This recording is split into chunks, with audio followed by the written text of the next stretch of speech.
ngiye kukwereka rero ukuntu umuntu ashobora kongera credits ze. Iyo ugiye hano kuri translate ubasha kubona credit usigaranye. Urabona aho usigaranye credits 47 zishobora gutranslatinga amagambo 35. Kandi uretse iyo account yawe iri utari wishura na rimwe, ariko iyo wishuyeho rimwe, iyo wishuye, iyo ukifite account iri free nta kibazo ushobora gutranslatinga niyo wafite credit 20.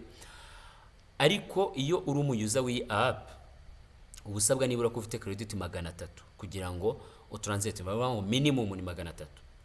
Niba ngo prompt iyo ari yose uzashyiramo niyo yaba ifite credit ziri munsi ya 300 uzishyura 300. Ibyo byose nabikoze just kubera yuko izi AI modo zirishurwa, rero ntabwo nashatse kugira ngo ibintu be nakora ibintu byantera igihombo, niyo mpamvu. Hanyuma rero urabona nkaha ngaha kuko iyi account iri free ubasha gukomeza ugatranslating. Ariko se byagenda gute uramutse ushaka kongera credit zawe? Urabona nk'ubu ufite 47 wari usanzwe ufite igihumbi, ukeneye kuzongera 47 nyine ntabwo zahagije, ukeneye kongera. Niba ukeneye kongera icyo ukora ni iki? Ukanda hano kuri get more credits. Ntabwo bikomeye, get more credits. Niyo waba uri hano kuri home page, basha hano kuza hano kuri pricing kana buy credits. Iyo hakanze n'undi karaka dialogue karaza, hanyuma ugahitamo credit ushaka kugura. Amafaranga abangana na credit uri bugure. Niba ngo niba uri bwishyure 5 turaguha credit 5,000. Niba wishyura 10 turaguha credit 10,000. Hanyuma uze gukuba nyine nawe ukoreshe 0.75 ureba amagambo wa translating.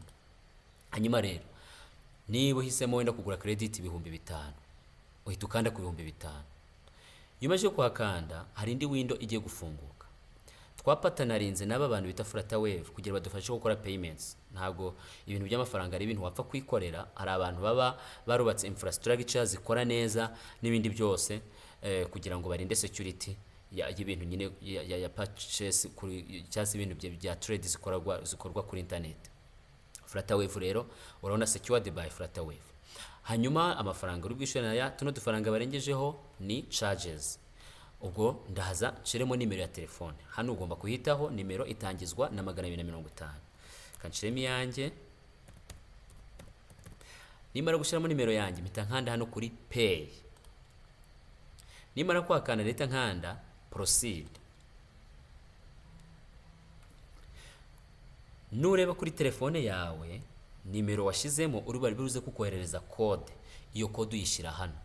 Code baguhaye uyishyira hano. Iyo umaze kuyishyira hano urahita ubona ahantu handitse validate. Niba atari submit biraba birangiye. Amafaranga bahita bakata kuri mobile money yawe, ubundi credit bahita baziguha zijye kuri nimero yawe ya telefone. Urumva ko ntabwo ngiye kubikora just kuko nagiraga ngo nkwereke, ariko wowe ubwo step yabisigaye ni ugushyiramo iyo code baguhaye ugahita ukanda kuri validate cyangwa submit, whatever ikintu cyose kizaza hano uzakandeho nyine yida validate cyangwa submit. Hanyuma amafaranga azahita ava kuri telefone yawe, ubundi credit zihita zijyaho ukomeze utranslating, ubundi uryoherwe. Sawa, murakoze.